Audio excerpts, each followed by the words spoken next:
Hello and welcome to the Nutrition Diva podcast. I'm your host, Monica Reinagel. And this week's show was suggested by Kelly, who wrote, "My chiropractor is recommending that I switch to a fish oil with pro-resolving mediators, or PRMs. What are PRMs? Could I buy them separately and take them with the fish oil I'm already taking, rather than switching to her more expensive fish oil product, which, unlike the one I'm taking now, is not third-party tested for purity?" Well, one of the things I love about this job is that I am never done learning. And I have to confess that Kelly's email was the first time I'd ever heard of pro-resolving mediators. But let me fill you in on what I've learned. But first, just a little bit of background to set the stage for this. Fish oil is rich in the omega-3 fatty acids EPA and DHA, and most American adults don't get the recommended amount of these nutrients from their diet, and a fish oil supplement is one way to help fill that gap. Fish oil is also used in higher therapeutic doses to treat and prevent a wide variety of health conditions, including heart disease, autoimmune disorders, arthritis, and even depression. There are a few different mechanisms of action here.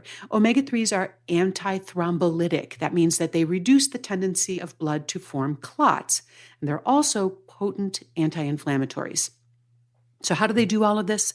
Well, omega-3s are enzymatically converted in your body into various biologically active molecules. And those then orchestrate the body's inflammatory and immune responses at the cellular level. There are a lot of different types of these active compounds, including prostaglandins, eicosanoids, and leukotrienes. Pro-resolving mediators, or PRMs, are a newly recognized category of these active compounds. The three main types of these are protectins, resolvins, and mericins. And the fact that the three PRMs start with P, R, and M is actually quite handy. Now, in some medical papers, you'll see these compounds referred to as SPMs, which stands for Specialized Pro-Resolving Mediators, but that's not nearly as handy a mnemonic device, so I'm going to stick with PRMs. Like their name implies, pro-resolving mediators act to actively resolve or turn off the body's inflammatory responses. Now, I want you to just remember, inflammation is not necessarily a bad thing. It is part of the body's immune response, and in the right place and at the right time, it serves a very important and valuable function. Chronic or excessive inflammation, on the other hand, can start to create problems. And that's where the PRMs come in. Their job is to switch off that inflammatory activity once the immediate threat has been dealt with, which allows the inflammation to resolve and healing to begin. Some research suggests that in diseases that are characterized by chronic or inappropriate inflammation, there might be some sort of disruption in the body's production of these PRMs. And other research shows that supplementation with omega-3 fatty acids, like those in fish oil, can increase the amount and the activity of PRMs in the body. But if our body makes PRMs when we take omega-3, why would we need to take them as a supplement? Why, indeed.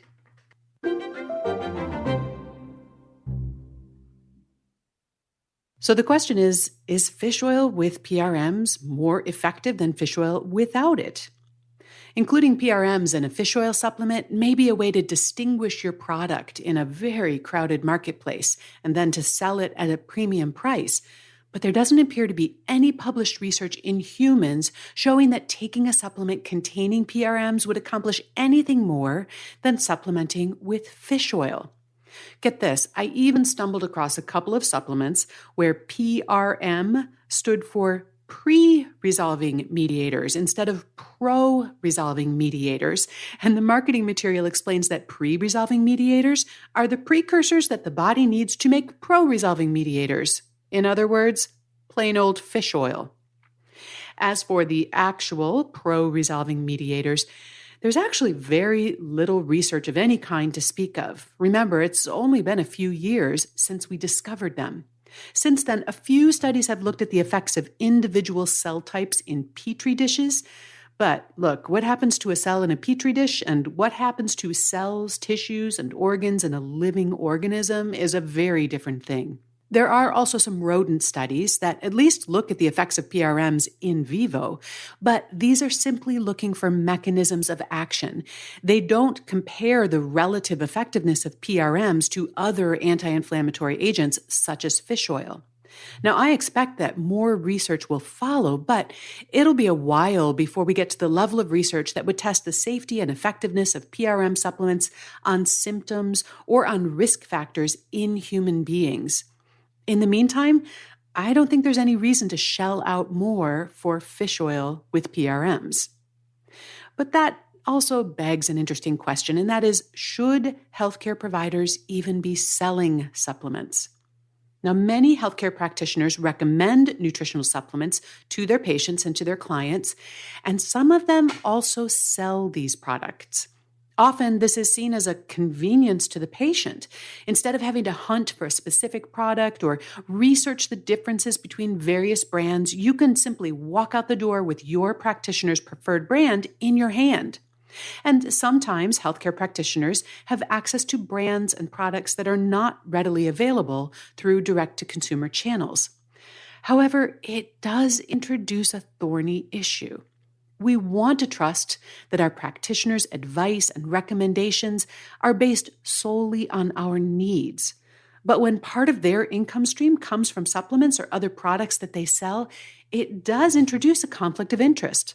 A more expensive product usually brings in more revenue, and so does a more aggressive supplementation regime. I think it's hard for even the most ethical and well-intentioned practitioner to be 100% objective in this scenario.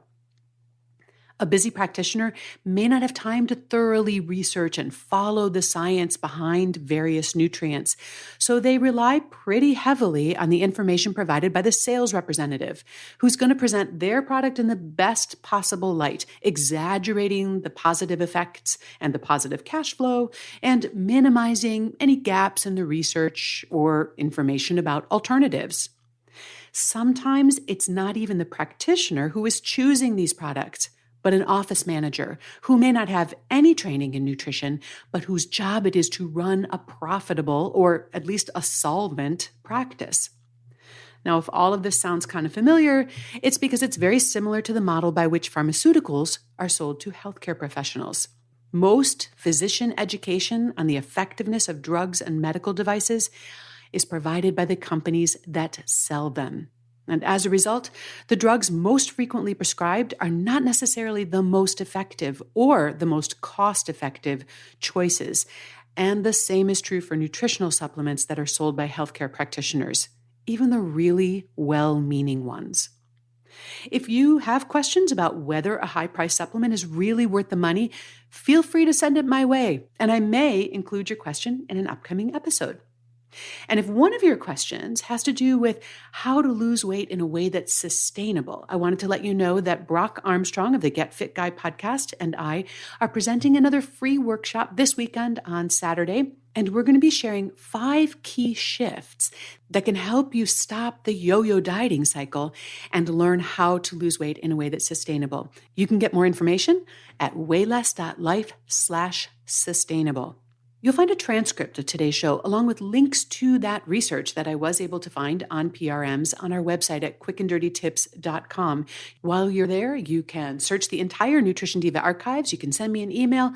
You can even sign up for our email updates. The Nutrition Diva show is written and researched by me, Monica Reinagel. It's edited by Karen Hertzberg, produced by Nathan Sems, and our team at Macmillan Audio also includes Emily Miller, Morgan Ratner, Michelle Margulis, and our director, Kathy Doyle. Thanks so much for listening, and remember to eat something good for me.